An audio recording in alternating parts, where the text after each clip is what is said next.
Oui, bonjour les petits pommiers du Kazakhstan, j'espère que vous passez une agréable journée. Les postaux del Niño, êtes-vous partant pour continuer à parler de mon nouveau programme que j'ai nommé Zeus. Rappelez-vous, on en avait parlé donc dans ma vidéo précédente, je vous avais présenté l'aspect diététique de mon nouveau programme, et dans cette deuxième partie, donc dans cette vidéo-là que tu es en train de visionner actuellement, cher ami, je t'invite à discuter avec moi tranquillement de mon nouveau programme d'entraînement. Car oui, un programme, dans son ensemble, doit être composé d'une part d'un programme alimentaire et d'autre part d'un programme de muscu. C'est quand tu mélanges les deux, c'est quand les deux programmes travaillent en synergie que tu arrives à optimiser tes résultats. Alors, il y a des personnes qui, malheureusement, j'ai envie de dire, vont faire un régime sans faire de sport. Ou le contraire, ils vont faire du sport sans faire de régime. Après, bon, tout dépend de l'idéologie de chacun, de la vision de chacun, des objectifs de chacun. Mais pour bien faire les choses, en fait, frérot, il faut obligatoirement combiner les deux. Voilà, c'est une façon, si tu veux, d'améliorer les résultats, d'optimiser les résultats. D'accord? Donc, raison pour laquelle, là, dans la première partie, je vous ai montré mon nouveau régime alimentaire. Et là, dans cette deuxième partie, nous allons nous attarder sur mon programme de muscu. Allez, c'est parti. Cher ami, mon programme s'étale sur 5 jours de la semaine. Je commence à m'entraîner le lundi et je termine mon programme le vendredi. C'est un programme qui ressemble un petit peu à un split. Sauf que j'ai modifié certains détails pour que ce dernier soit vraiment adapté à ma personne. Car oui, j'ai rédigé un programme en fonction de mes points forts, de mes points faibles, de mes blessures, de mes douleurs articulaires, ainsi de suite. Et c'est ce que je t'invite aussi à faire. En fait, il ne faut pas prendre un programme déjà tout prêt. Enfin, tu peux, si c'est vraiment pour commencer la muscu, si vraiment tu as la flemme de chercher et tout. Mais normalement, pour bien faire les choses, il faut d'abord que tu étudies ton corps. Il faut que tu saches quels sont les exercices qui te procurent, par exemple, le plus de sensations.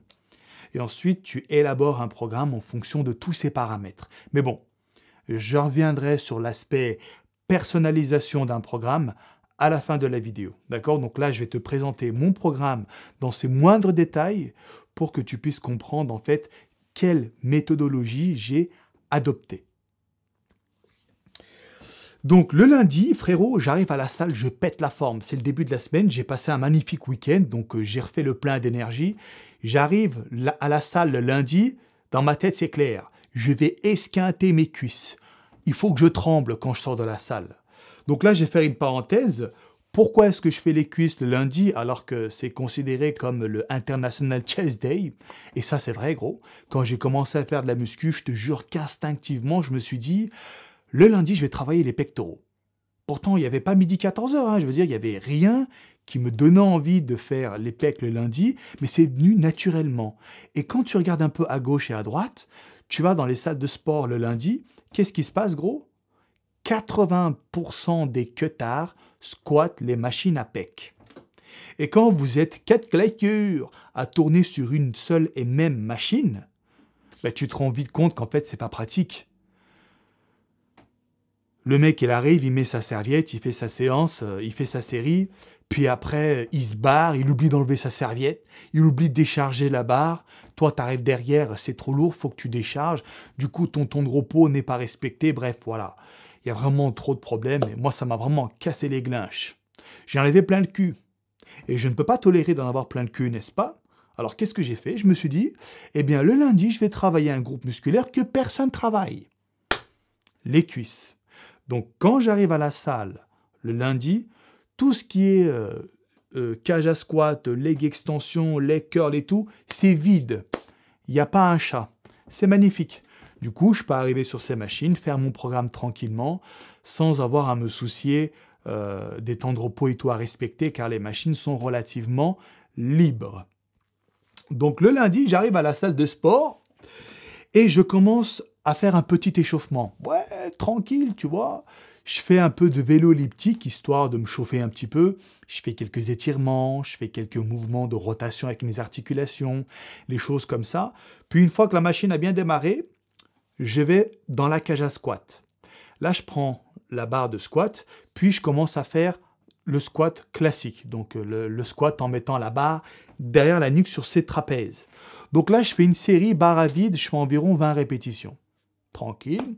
Puis après, je mets 60 kilos.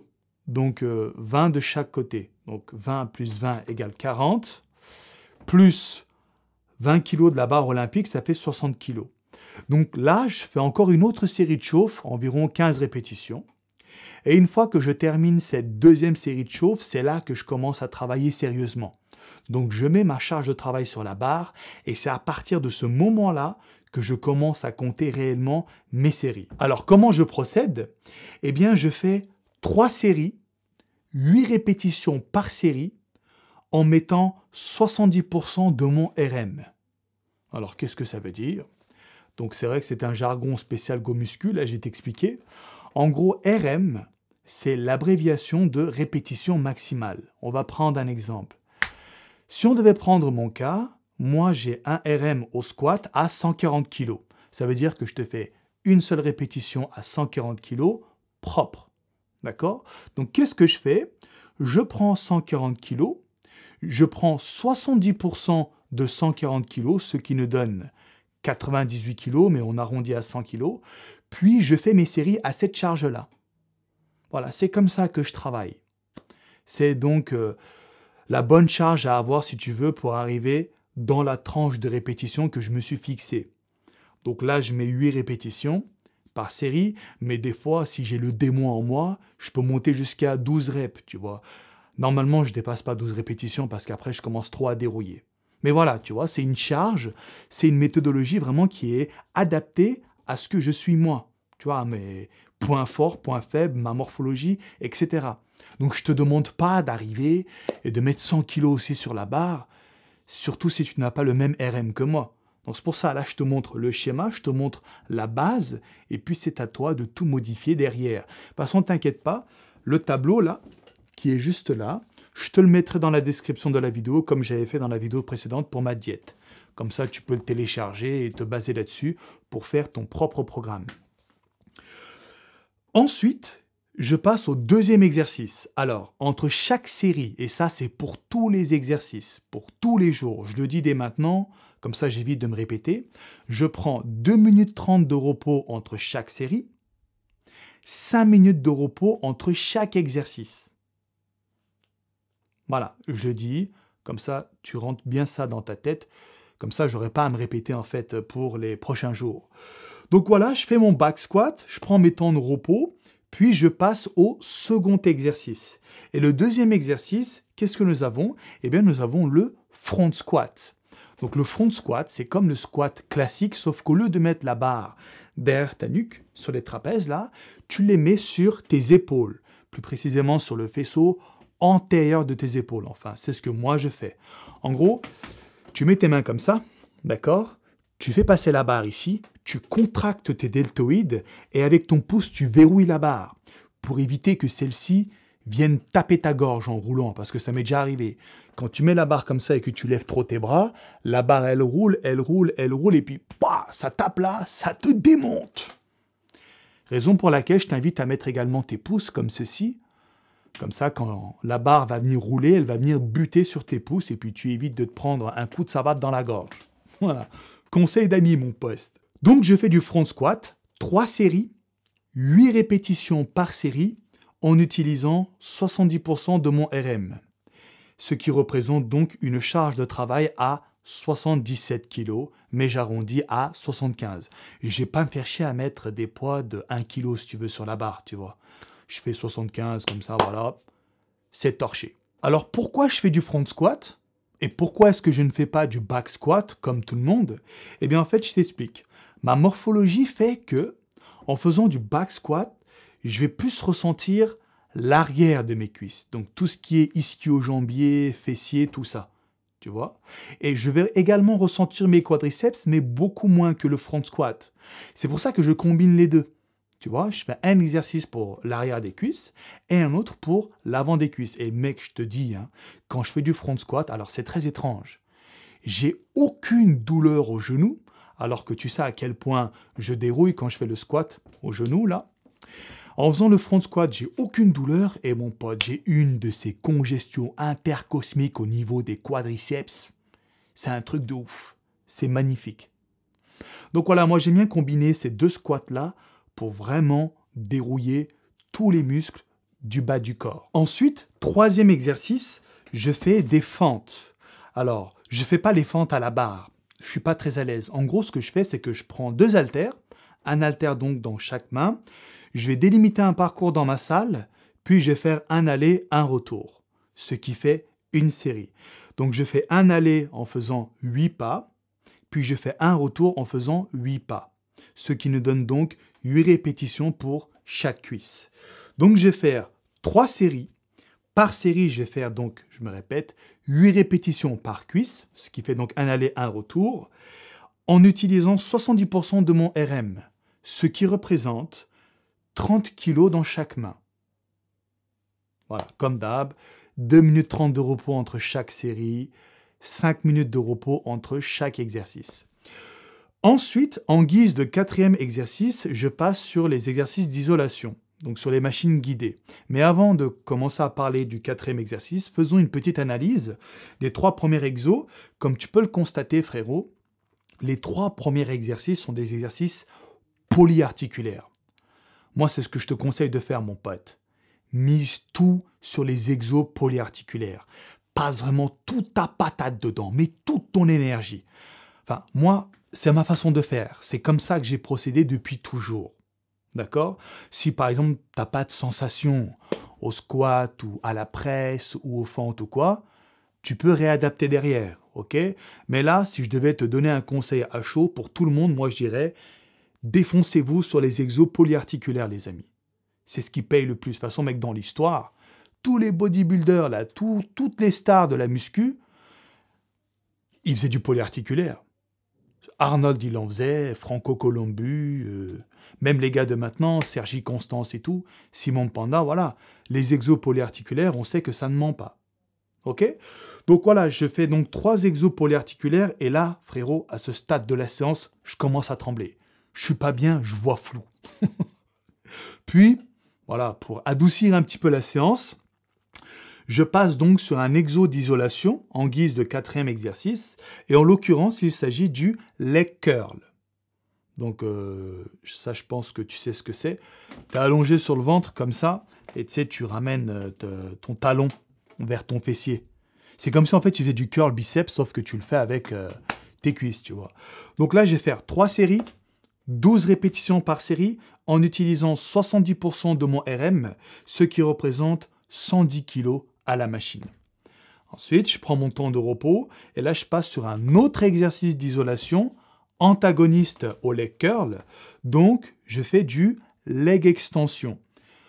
3 séries, 15 répétitions par série, et j'utilise seulement 30% de mon RM, ce qui représente 40 kg à la machine. Alors là, tu vas me dire, pourquoi? Je vais t'expliquer. Comme je te l'ai dit tout à l'heure, j'ai des douleurs au genou, moi. Alors je ne sais pas, c'est peut-être dû à l'âge, j'ai peut-être mal fait un mouvement, enfin j'ai une petite idée. Je crois savoir de quoi ça provient, cette douleur. Si tu veux, il fut un temps où je courais tous les jours comme un ahuri dans Bourg-en-Stress. Je courais pendant 1 heure tous les jours pendant 3 mois. Je courais sur du goudron avec des chaussures Atemi tout traînec, des trucs tout pourris, des semelles, on aurait dit de la pierre, ce qui fait que ça n'amortissait pas les chocs. Donc quand je courais avec des semelles inappropriées sur du goudron, avec les vibrations, eh bien ça a peut-être usé mon genou. Plus je fais du vélo tous les jours pour aller à la salle de sport, plus je bourrine le squat, les leg day et tout. Donc tout ça combiné fait que j'ai un peu mal au genou. Donc j'ai pris rendez-vous chez le rhumatologue. Le mec il m'a lâché 3 mois minimum, monsieur Kurnaz. J'ai fait « Mais comment ça? Putain, je dois faire de la muscu, j'ai des squats à faire, moi. Qu'est-ce que tu me racontes ?» Il m'a dit 3 mois minimum. Je fais « Oh là là, ben nique ton oncle, je vais attendre. » Donc j'attends. Il va m'analyser, puis il va essayer de me réparer, le bonhomme. Voilà. Donc, vu que j'ai mal au genou, et que c'est un exercice hyper traumatisant pour les genoux, eh bien, qu'est-ce que j'ai fait? J'ai trouvé un petit subterfuge. Et le subterfuge, c'est de faire plus de répétitions que d'habitude, mais en mettant une charge réduite. Qui plus est, toutes les 4-5 répétitions, je fais une contraction isométrique comme ça. En gros, tu vois, je fais le leg extension. Je sais pas si tu vois mon genou là. Je crois pas, mais bon. Je fais comme ça le mouvement. Arrivé à la 5e répétition, je bloque. Je maintiens comme ça. Je maintiens la charge en ayant mes jambes tendues. Je maintiens 10 secondes, sa grand-mère. Je déroule, mec, je souffre. Je suis en train de te lâcher des cris, on dirait John Rambo. Ah, mais je kiffe. Et après, je repars. 5 répétitions, arrive à la 10e, je bloque. Isométrique 10 secondes. Ensuite, je repars et arrivé à la 15e répétition, donc la dernière, je rebloque pendant 10 secondes. Voilà, ça fait une série. Tu vois, j'essaye de trouver des techniques comme ça d'intensification pour combler en fait le manque de charge. Parce que là, 40 kilos, tu fais pas grand chose avec ça, hein. Même les meufs font plus lourd que moi. Mais je peux pas parce que si je mets trop lourd à cet exercice, gros, j'ai trop mal au genou. Mais ça me fait mal. C'est comme si on t'enfonçait un cut comme ça dans le genou. C'est un truc horrible.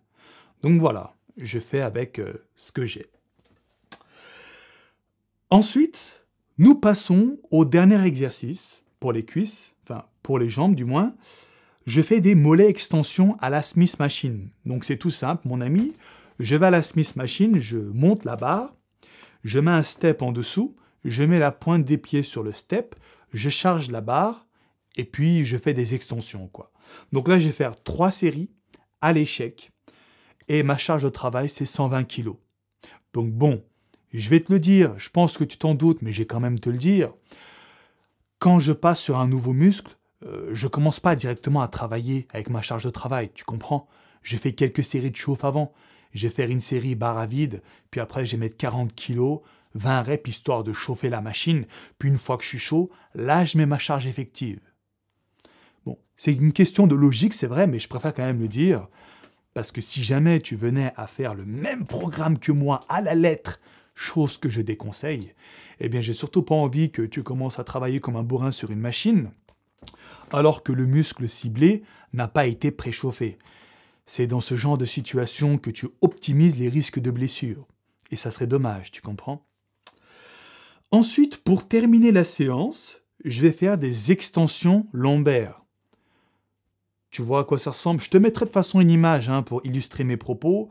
En gros, je m'allonge comme ça sur un banc, je prends un disque de 10 kg et puis je fais le mouvement de levier comme ça avec mon bassin. Je me lève, tu vois. C'est pour muscler le carré des lombes, là, derrière, dans le bas du dos. C'est magnifique. C'est très important de muscler le carré des lombes, car quand tu fais du soulevé de terre ou quand tu te penches dans la vraie vie pour ramasser des choses un petit peu lourdes, si tes lombaires ne sont pas solides, tu risques vraiment de t'esquinter. Et je peux te garantir, frérot, que les douleurs du dos, il n'y a pas pire. Donc c'est pour ça, veillez à bien solidifier, muscler, renforcer le carré des lombes. C'est donc en bas du dos. Très, très, très important.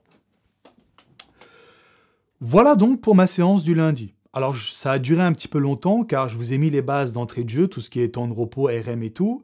Mais là, pour la suite, ça va aller plus vite. Donc, pour le lundi, voilà ce que je fais, mon ami. Donc, c'est une séance barbaresque. C'est de la barbarie pure. Tu ressors, mon pote, tu commences à parler chinois. Ah, t'as plus toute ta tête. Et en plus, devine quoi? Regarde la saloperie que c'est, le curnaze. Regarde le con que je suis. Allez, je vais avec mon infiltrator. Tous les mecs qui me suivent sur Snap, Instagram savent de quoi je parle. Tous les jours, gros, quand je vais à la muscu, les jours d'été, je prends mon vélo. Je vais à la muscu en vélo. Donc, à l'aller, il n'y a que des descentes. Tout va bien. Mais au retour, plus de 60% du chemin, c'est des montées. Oh, que je dérouille. Après un leg day, mon pote, mais je me demande comment je fais pour rester en vie. Donc voilà, je fais ça tous les jours. Et je peux te garantir que lundi est une journée très difficile pour moi. Mais j'aime bien.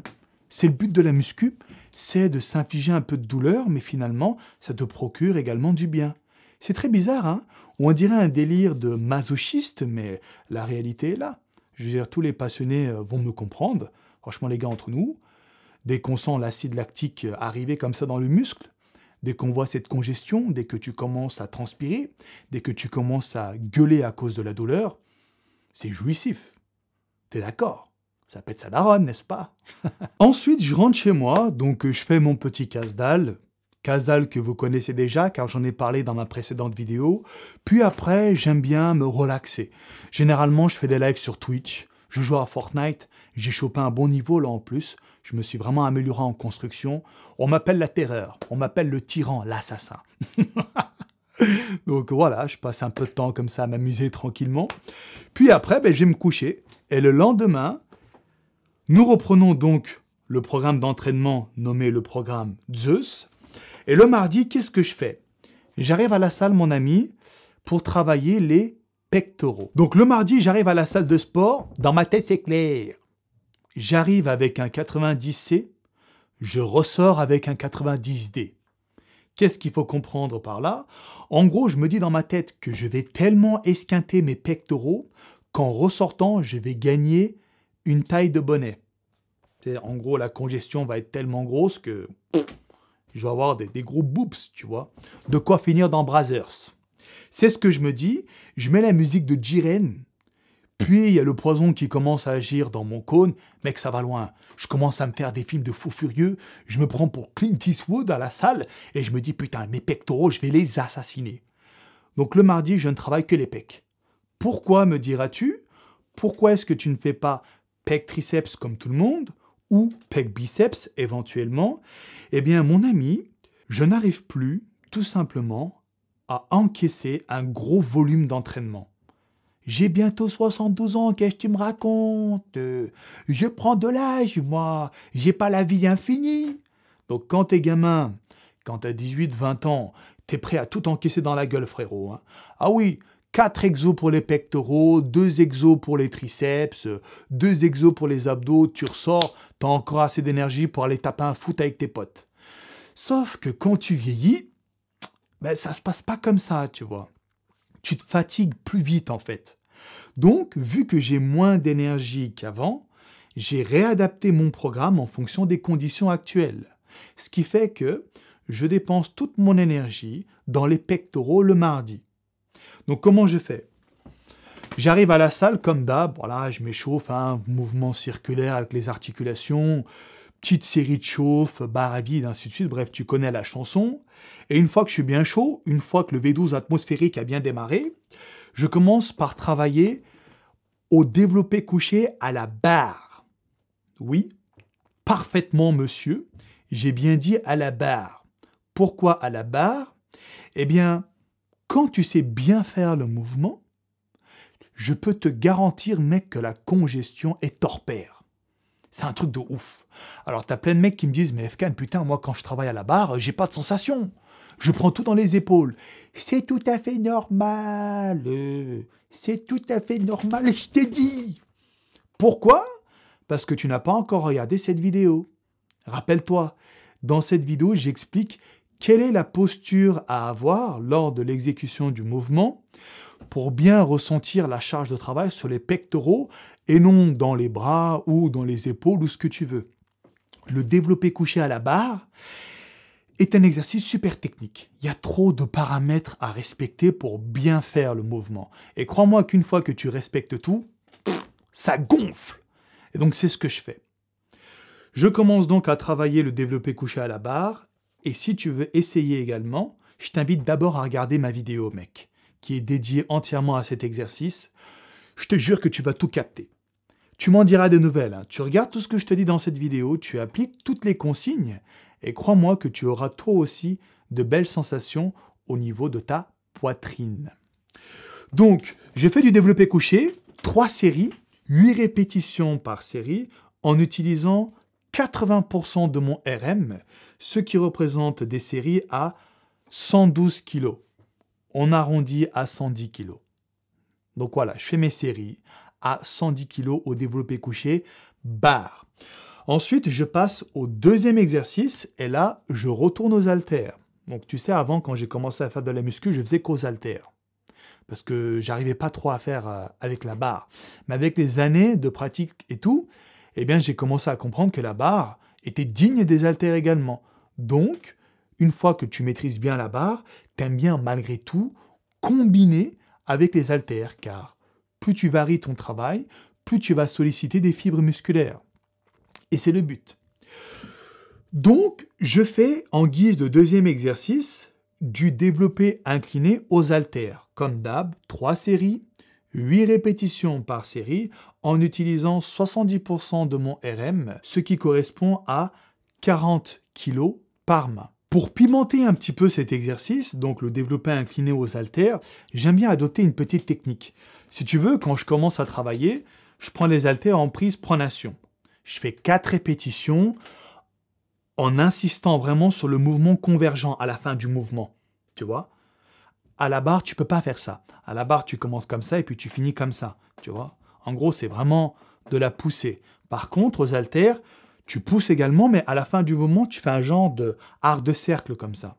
Eh bien, c'est ce mouvement convergent, en fait, qui rend l'exercice adapté à pratiquement tout le monde. Parce que tu as plus de sensations en faisant ce mouvement convergent pour le commun des mortels, en tout cas. Toutes les personnes qui font aux haltères ont beaucoup plus de sensations qu'à la barre. Je ne dis pas qu'à la barre, il n'y a pas de sensations. Je dis juste que c'est bien de combiner les deux, car les sensations procurées par la barre sont assez différentes. Vu que l'angle de travail est un petit peu différent, tu ne fais pas le mouvement convergent à la barre, tu vois. C'est un mouvement de poussée, eh bien c'est bien de varier les deux. Donc, ce que je fais 4 répétitions en prise pronation, puis je passe en mode marteau et je fais encore 4 répétitions comme ça, ce qui nous donne une série. En fait, quand je fais ma série en prise marteau, je sens le faisceau sternal de ouf. C'est un truc de fou furieux. Je kiffe. Donc si tu veux essayer, surtout, n'hésite pas. En ce qui concerne l'inclinaison du banc, je l'incline à 26 degrés. Pas beaucoup, du style comme ça, tu vois, 26-28 degrés environ. Car le but ici est de cibler le faisceau claviculaire des pectoraux, donc le faisceau supérieur. Si tu inclines trop, tu vas prendre dans les épaules. Si tu inclines pas assez, ça va continuer à taper dans le faisceau inférieur des pectoraux. Donc, pour moi, la meilleure inclinaison, encore une fois, je dis, cette inclinaison est adaptée à ma morphologie, c'est 26 degrés. À 26 degrés, mec, j'ai de très belles sensations sur le faisceau donc claviculaire des pectoraux. Voilà pour cet exercice. Ensuite, je passe aux écartés couchés. Rien de sorcier. Je m'allonge sur le banc. Je prends des haltères de 22 kg dans chaque main. Puis, je vais faire 3 séries, 12 répétitions par série. En gros, c'est ça, tu vois. Voilà. Attention, il ne faut pas trop tendre son bras quand on descend parce que ça va trop forcer sur les tendons. Tu gardes ton coude un peu fléchi, tu ouvres ta cage thoracique, boum, tu ramènes comme ça. Voilà, donc j'utilise 50% de mon RM, ce qui représente donc, je rappelle, 22 kg dans chaque main. Ensuite, en guise de 4e exercice, là je commence un peu à diminuer l'intensité de la séance parce que là tu as bien dérouillé avec les 3 premiers exos. Donc pour le 4e exo, je vais faire un petit superset. Donc je vais faire le vis-à-vis haut et le vis-à-vis bas. Qu'est-ce que ça veut dire ? En gros, je vais mettre une poignée à la poulie haute de chaque côté, comme ça. Je vais prendre les poignets, je vais partir d'en haut pour arriver en bas. Ça, bon, c'est un exercice très connu, tout le monde le fait. C'est pour mettre l'accent sur le faisceau inférieur des pectoraux. Puis juste après, je vais baisser la poulie et je vais prendre la poignée depuis le bas pour aller en haut, comme ceci. Et là, eh bien, tu mettras l'accent sur le faisceau supérieur des pectoraux. Voilà, je fais ça donc en superset. Et j'utilise 50% de ma charge maximale, donc de mon RM, ce qui représente 30 kg dans chaque poignet. C'est facile, tu vois. Et là, je fais 3 séries, 12 répétitions. Donc, je fais 12 en haut, 12 en bas. Ça fait une série, ce qui fait donc 24 répétitions par série. Fin de la séance. Là, c'est terminé. Je passe maintenant aux abdos. Donc, je vais faire du gainage. 1 minute 30 comme ça. 1 minute 30 sur le côté. Et 1 minute 30 de l'autre côté. Et ensuite, pour terminer, je vais faire des crunchs plus des relevés de jambes. Alors, quand je fais des crunchs, je me casse pas trop la tête. Je m'allonge vite fait. Je mets la serviette par terre, je m'allonge. Puis, je fais des mouvements ça comme rien de ouf. Je décolle à peine mes épaules du sol et ça suffit largement à avoir des sensations aux abdos. En fait, tu fais ce mouvement de enroulement. Tu enroules ton bassin, pas besoin d'avoir une amplitude de psychopathe. Tu fais ça juste un tout petit peu, ça suffit largement pour sentir la brûlure au niveau des abdos. Donc je vais faire 3 séries à l'échec, comme ceci, comme d'hab, en prenant 2 minutes 30 de repos entre chaque série. Je devrais prendre moins, mais je préfère avoir un programme harmonieux. J'ai pas envie de me casser la tête à confondre les temps de repos. Je fais aller 2 minutes 30 pour tous les exercices, comme ça, je suis tranquille. Donc je fais 3 séries de crunch à l'échec, puis je finis par faire des relevés de jambes. Alors qu'est-ce que c'est? Je prends la barre de traction, je vais me suspendre à la barre de traction, prise, pronation. Je vais prendre une medicine ball, tu sais les feed balls là. Je vais les coincer comme ça entre mes cuisses, et puis je vais faire des relevés de jambes. Toujours en enroulant le bassin le plus possible. Voilà, je fais ça aussi, comme d'hab, 3 séries jusqu'à l'échec. C'est torché. Voilà donc pour mon programme du mardi. Ensuite, donc, nous passons au mercredi. Et le mercredi, tout comme pour les pecs, je vais travailler que le dos. Donc, je ne vais pas faire dos biceps, comme j'aurais pu faire avec les pecs triceps. Donc là, je fais que dos. Comme j'ai fait pour le jour précédent, j'isole en fait un gros groupe musculaire. Et donc là, bon, comme d'hab, je m'échauffe et tout. Je commence par faire du rowing bar EZ en pronation. Donc, rappelle-toi, j'avais posté une vidéo il y a quelques mois, une vidéo dans laquelle je présentais mon programme dos de l'époque. J'avais filmé au Fitness Park et en fait, c'est dans cette vidéo que je montre donc le rowing avec la barre EZ. En gros, ce qui change de la barre droite, en tout cas chez moi, c'est que j'arrive avec la barre EZ à plus ramener mes épaules en arrière, à plus resserrer mes omoplates quand j'arrive à la fin du mouvement. J'y arrive aussi avec la barre droite, mais je suis moins à l'aise. Avec la barre Z, j'ai un resserrage de fou furieux. Et j'ai plus de sensations comme ça. Donc, je fais 3 séries, 12 répétitions par série, et j'utilise 70% de mon RM, ce qui représente une charge de travail à 100 kg. Ensuite, deuxième exercice, je vais faire 3 séries, 8 répétitions de soulevé de terre. J'utilise 70% de mon RM, ce qui représente 110 kg. Ensuite, troisième exercice, je vais faire du tirage horizontal en prise large comme ça. 3 séries, 12 répétitions en utilisant 70% de mon RM, ce qui représente 90 kg. Alors pourquoi est-ce que je fais le tirage en prise large? C'est pour en fait focaliser les grands dorsaux. C'est ce qui permet de gagner un petit peu en largeur. De toute façon, dans le dos, tout ce qui est tirage, c'est plus tu prends un truc large, plus ça va cibler la largeur de ton dos. C'est ce que souhaite la théorie en tout cas. Ensuite, en guise de quatrième exercice, je vais faire du tirage horizontal toujours, mais cette fois-ci en prise serrée. Donc tout à l'heure, j'ai fait comme ça. Et là, je prends la petite poignée en prise serrée. Pourquoi? Pour mettre l'accent sur l'épaisseur du dos, pour cibler le faisceau inférieur et le faisceau moyen du trapèze. Car oui, d'un point de vue anatomique, le trapèze, c'est pas juste ça. Hein. C'est pas juste le triangle que tu vois là. En fait, ça fait un losange comme ça de dos. Je te mettrai l'image sur la vidéo.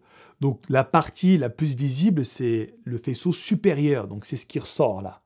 Mais en bas, la partie donc la moins visible, à moins d'avoir un taux de sèche qui oscille les 8%, nous avons le faisceau moyen et le faisceau inférieur. Eh bien, quand tu fais tirage prise serré, tu mets l'accent dessus, mais pas que. Hein. Tu mets également l'accent sur le grand rond, petit rond, et à degré moindre, sur les grands dorsaux aussi. Cinquième exercice, je fais du tirage unilatéral à la poulie haute. Donc ça aussi, on peut le voir dans la vidéo du Fitness Park. Je te mettrai l'affiche, de toute façon, si tu n'as pas vu la vidéo. En gros, je prends une poignée que je mets comme ça à la poulie haute. Je prends la poignée en prise supination de préférence ou neutre, tout dépend de ton angle de positionnement. Je me mets à genoux et je tire comme ça.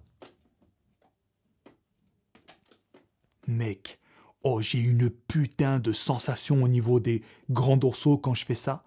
J'isole mon grand dorsal en unilatéral, hein, je fais ça, de préférence, tu vois. Main droite, puis après, main gauche. Donc je fais 3 séries, 12 répétitions par bras, et j'utilise 50% de mon RM, ce qui représente 30 kg dans chaque main. Puis pour finir, je fais des extensions lombaires. Donc comme d'hab, je me mets sur la machine. Je prends un disque de 10 kg que je vais venir serrer contre ma poitrine et je vais faire des extensions comme ça. Je vais faire 4 séries, 12 répétitions par série. Et pour terminer la séance en beauté, je vais faire du cardio à haute intensité. Mais je ne vais pas faire du vélo elliptique, je ne vais pas faire du rameur, je ne vais pas faire de la course à pied. Je vais faire en fait un peu de sac. Si tu veux, j'ai des gants de boxe. Il y a un sac de frappe dans ma salle. Tu vas boxer un peu le sac comme ça. Ça te fait du bien, ça te défoule. Je fais des séries de 3 minutes. Je boxe comme ça pendant 3 minutes. Après, je prends 1 minute 30 de repos. Parce que normalement, dans la boxe, c'est 3 minutes de combat, 1 minute de repos, tu sais, entre chaque round. Mais moi, je mets 1 minute 30 parce que bon, je suis pas boxeur. En plus, je suis un peu vieux. Du coup, voilà, j'ai besoin d'un peu plus de temps pour reprendre mon souffle. Puis après, j'y retourne. Je fais ça pendant 15 minutes parce que c'est important de faire du cardio, surtout à haute intensité, pour muscler son système cardiovasculaire. Donc, laisse-moi te montrer mes gants.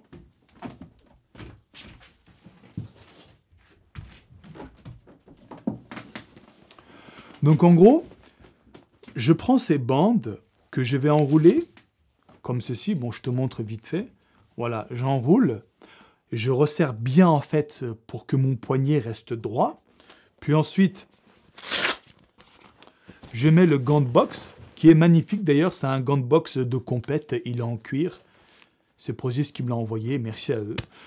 Puis voilà, après, boum, boum, je défonce le sac. Mais c'est important de mettre les bandes, parce que si tu ne resserres pas bien les bandes, ton poignet risque de partir en sgeg comme ça. Si tu mets un coup et que ton poignet fait comme ça, par exemple, en mettant une grosse patate, tu peux te faire une entorse. Mais quand tu resserres bien les bandes, ton poignet, il bouge pas. Il reste bien en place. Tu vois, quand tu tapes, il part pas en couille comme ça. Donc voilà, c'est pour ça, si jamais tu veux aussi faire un peu de sac de frappe ou quoi, achète bien des bandes aussi qui accompagneront tes gants de boxe. Tu verras, c'est très important pour maintenir son poignet dans la bonne position. 4e jour, le jeudi, je travaille les épaules et les abdos. Donc, je commence ma séance en faisant du développé militaire aux haltères. Je vais faire 3 séries, 8 répétitions par série, 80% de mon RM, ce qui représente 40 kg dans chaque main. Je ne vais pas dire que c'est une belle performance, mais c'est une charge qui m'esquinte comme jamais. C'est l'exercice, mec, qui me donne le plus de fil à retordre. Le développé militaire aux haltères. Ensuite, 2e exercice, je fais du développé militaire, mais cette fois-ci à la barre. Donc je fais passer la barre devant ma gueule, comme ça. Je fais 3 séries, 8 répétitions par série, 70% du RM, ce qui représente 60 kg.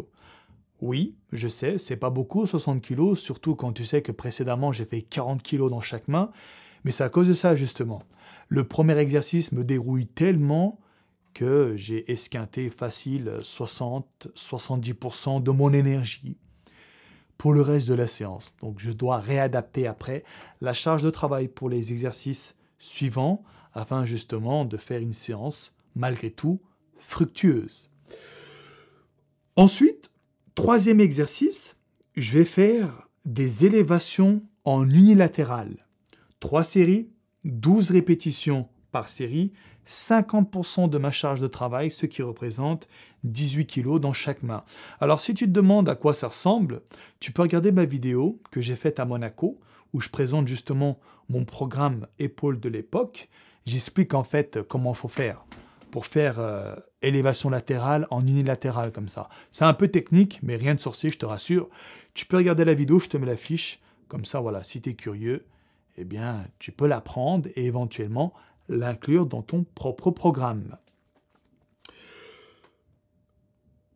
4e exercice, je fais du curl naze. Alors le curl naze, en fait, ce sont des élévations postérieures. J'appelle ça curl naze, je ne sais pas pourquoi. En gros, je prends soit un haltère, soit la poulie basse, et puis je fais comme ça, tu vois, pour cibler le faisceau postérieur des deltoïdes, car c'est super dur en fait à développer cette partie-là du deltoïde. Rien qu'à l'isoler déjà tu galères. Moi j'arrive à bien l'isoler avec cet exercice, mais c'est pas suffisant pour avoir les épaules harmonieuses. Parce que moi, mon faisceau antérieur est beaucoup trop développé, au détriment donc du faisceau latéral et du faisceau postérieur. Mais bon, j'essaie de faire comme je peux, tu vois. J'essaie toujours de trouver des techniques pour mettre l'accent sur l'arrière de l'épaule, sur le faisceau latéral et tout, mais c'est super chaud. Franchement, c'est trop dur. Mais voilà, c'est pas une raison pour ne pas les faire. Au contraire, il faut vraiment faire un programme pour essayer de rattraper ses points faibles. En l'occurrence, donc chez moi, c'est le faisceau latéral et le faisceau postérieur. Raison pour laquelle j'isole le faisceau latéral en faisant de l'unilatéral, en élévation latérale donc, et également du cœur-nase pour le faisceau postérieur. Donc j'utilise 50% de mon RM, ce qui représente 20 kg dans chaque main. 20 kg à la poulie. Hein. Aux haltères, je prends moins. Je prends 14 kg environ. Puis je finis ma séance épaules avec des élévations frontales. Donc je vais faire 3 séries, 12 répétitions par série, 50% de mon RM, ce qui représente un disque de 20 kg. Rien de sorcier. Je suis calé. Je prends le disque comme ça, par les poignets. Ça fait donc une prise neutre. J'envoie. Voilà, je fais comme ça. Je fais donc 12 répétitions, 20 kg. Ça m'esquinte dans les règles de l'art. Puis je termine tranquillement la séance en faisant donc les abdos. Je fais comme pour le mardi. 1 minute 30 de gainage de chaque côté. Puis je fais du crunch jusqu'à l'échec et des relevés de jambes jusqu'à l'échec. Voilà pour la séance du jeudi. Passons maintenant au dernier jour d'entraînement de la semaine, donc le vendredi.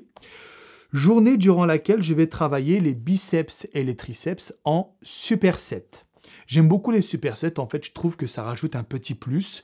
Et généralement, le vendredi, j'ai pas trop le temps aussi. Parce que j'ai un truc spécial à faire vendredi au niveau de mon travail. Ce qui fait que je dois bombarder, tu vois, je dois aller vite. Et j'ai rien trouvé de mieux à faire justement que le superset. Méthode de travail qui m'arrange beaucoup en la journée du vendredi. Donc, je commence par faire des extensions à la poulie haute que je supersète avec du curl biceps.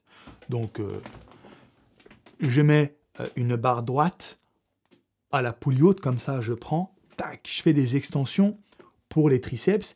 Tout de suite derrière, je prends le curl, soit barre Z, soit barre droite. Vu que j'ai pas de problème de valgus, moi je peux prendre la barre droite, il n'y a aucun souci.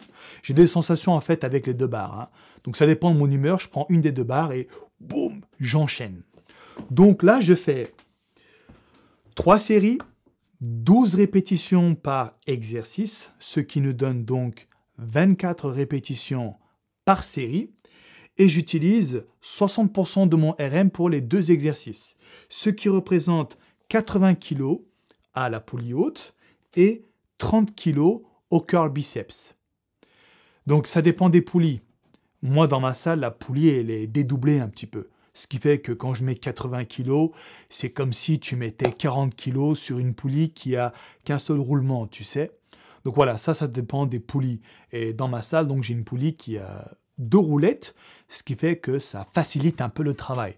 Raison pour laquelle je mets 80 kg. Ça peut paraître élevé, mais en fait, c'est la machine qui m'avantage, si tu veux. Donc, étant donné que c'est un superset, il n'y a pas de temps de repos entre les extensions à la poulie haute et le curl biceps. Il y a un temps de repos à la fin de la série. Donc, comme d'hab, je prends 2 minutes 30 de repos avant de repartir sur le superset. Donc, je fais ce superset 3 fois. Ensuite, quand j'ai terminé cet exercice, donc ce premier circuit, je passe au deuxième circuit. Donc, le deuxième circuit est constitué d'une poulie basse et d'une poulie haute. En gros, je prends la corde, je la mets en bas, je fais comme ça, tu vois, je fais du curl marteau, et puis à la fin du mouvement, en fait, j'ouvre comme ça mes coudes un petit peu, tu vois. Je ramène les extrémités de la corde à l'extérieur. Pourquoi ? Ça me défonce le long supinateur, là, frérot. L'avant-bras de cow-boy, je suis sûr qu'il vient de là. Je fais tout le temps cet exercice. Donc, je fais 12 reps, tac, comme ça, j'ouvre, et tout de suite derrière, je remonte la poulie, je la prends, et puis je fais la même chose avec les triceps. Pareil, donc je descends, et arrivé à la fin du mouvement, tac, j'ouvre comme ça. Je ramène mes poignets, je fais une sorte de rotation, je les ramène à l'extérieur, et puis ça me démolit le vaste externe du triceps. Fabuleux. 3 séries, 12 répétitions par exercice, donc ce qui nous donne 24 répétitions par série, 60% du RM, ce qui représente 50 kg à la poulie basse, donc quand je fais le curl marteau, et 50 kg à la poulie haute, donc quand je fais les extensions de triceps. Ensuite, troisième et dernier exercice, ou du moins troisième et dernier circuit, nous allons faire du curl halter en rotation qu'on va combiner avec des kickbacks. Je ne sais pas si tu vois ce que c'est. Je te mettrai l'image, frérot, t'inquiète. Donc là, je vais faire 60% de mon RM, ce qui représente 20 kg dans chaque main pour le curl en rotation et 10 kg dans chaque main pour le kickback. En gros, kickback, comment dire? Tu prends des haltères et puis tu mets des coups en arrière comme ça. Tu te penches un peu, tu penches ton buste, t'es comme ça, et puis tac, tu mets des coups en arrière. C'est pour ça qu'on dit kickback. Genre, tu mets des coups de pied en arrière. Voilà. Littéralement, ce que ça veut dire. Donc ça, c'est également bien pour les triceps. Tu t'en doutes, mais je préfère le dire. Ensuite, ça, je mets en option. Donc là, le 4e circuit que je m'apprête à t'annoncer, je le fais en cas de forme exceptionnelle. C'est quand je vais super bien, quand j'ai bouffé un lion au petit déjeuner. Je fais en plus des 3 circuits que je t'ai présentés, un 4e. Mais je répète, celui-là est facultatif. Je le mets vraiment en option. Donc, c'est du curl spider à la poulie que je combine avec de la barre au front. Donc, curl spider, bon, je pense que tu sais, je te mettrai quand même l'image. En gros, tu inclines le banc, tu mets ton ventre comme ça sur le banc, tu prends la poulie basse et tu fais du curl comme ça. Franchement, c'est super gros. Si tu n'as jamais essayé, il faut vraiment que tu essaies cet exercice. Sensation garantie. Donc, je fais ça. Puis après, je m'enlève du banc, je le couche, je prends une barre Z, tac, j'envoie comme ça, bas au front. Voilà, je fais ça donc pareil, même format, 3 séries, 12 répétitions par série, 2 minutes 30 de repos entre chaque série, et j'utilise 60% de mon RM, ce qui représente 35 kg au curl spider et 40 kg à la barre au front. Voilà mon ami. Nous venons donc d'arriver à la fin de mon programme de muscu. Maintenant que je vous ai présenté mon programme dans son entièreté, j'aimerais vous communiquer une information d'ordre capital. Tu sais mon ami, le programme que je t'ai présenté là, il a été rédigé par mes soins. C'est un programme qui est adapté vraiment à mes points faibles. Donc pour certaines personnes, ça va paraître farfelu tout ce que je viens de dire, mais c'est normal. Ces personnes-là ne sont pas dans mon corps, ils n'ont pas la même morphologie que moi, ils n'ont pas les mêmes points forts que moi, ils n'ont pas les mêmes points faibles que moi, les mêmes blessures, les mêmes douleurs et tout. Donc pour eux, ça va paraître bizarre, mais pour moi, ça ne l'est pas du tout. C'est parfaitement adapté à ce que je suis. Comment j'ai fait pour rédiger ce programme-là? Eh bien, c'est grâce à l'expérience. À force de t'entraîner, mec, ça fait 5 ans, 6 ans que je fais de la salle, hein, même plus. Hein. Surtout que je compte pas... Sans compter mon passé sportif d'avant, donc j'ai aussi fait un peu de pompe et tout à la maison, tu vois, avant d'aller en salle. Donc en prenant en compte toutes ces années d'expérience, j'ai abouti à ce programme-là. Du moins, c'est temporaire, hein. C'est le programme que j'ai actuellement. Rien ne garantit que dans quelques mois, je ne vais pas être amené à le rechanger. Donc ce que je t'invite à faire, frérot, ce n'est pas de faire à la lettre le programme que je viens de te présenter, mais plutôt de te servir de ce programme pour rédiger ton propre programme. D'accord? Là, je t'ai vraiment donné toutes les notions de RM, le pourcentage que je prends, la fourchette de répétition que je prends, les temps de repos que je prends, comment j'ai agencé mon programme au cours de la semaine, tout ça, tout ça. Donc, ce sont des outils que tu vas utiliser toi aussi pour faire un programme qui t'est personnel, mon ami.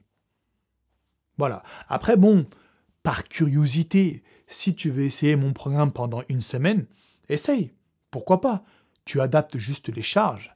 Parce que si tu es débutant, je vais pas te demander de mettre 110 kg développé couché à la barre. Tu vas t'esquinter. Mais du moins dans la forme, si tu veux essayer, vas-y. Tu peux, bien entendu, frérot. Hein. Après, qui sait, peut-être que ça va être un programme qui va également te plaire, qui va te stimuler. qui va te faire du bien, auquel cas, eh bien, tu auras toutes les raisons du monde pour l'adapter à ta sauce. D'accord? Mais voilà, sache que si ta morphologie est complètement différente de la mienne, parce que franchement, gros, quand tu me regardes, mon corps, il est bizarre. T'as vu ces trapèzes d'enculé que je trimballe? J'en ai marre! Où sont mes épaules? On dirait que j'ai pas d'épaules. Putain, pour être comme moi, il faut être chatard, hein, ou alors faut être malchanceux. Ça dépend comment on voit la chose, tu vois. Moi, je dirais surtout qu'il faut être malchanceux. Donc, avec une telle morphologie, ben, tu te doutes bien que je dois créer des programmes qui matchent, qui me conviennent à ma morphologie. Mais par exemple, si toi, tu as des clavicules larges de ouf, t'as pas besoin de mettre autant l'accent sur la largeur de ton corps. Tu vas plutôt privilégier les exercices qui vont solliciter l'épaisseur de ton dos ou de ton corps dans son ensemble. Donc voilà mon ami, il fallait que je te dise cette information car il y a beaucoup d'individus qui copient le programme de Pierre ou de Jean-Marc.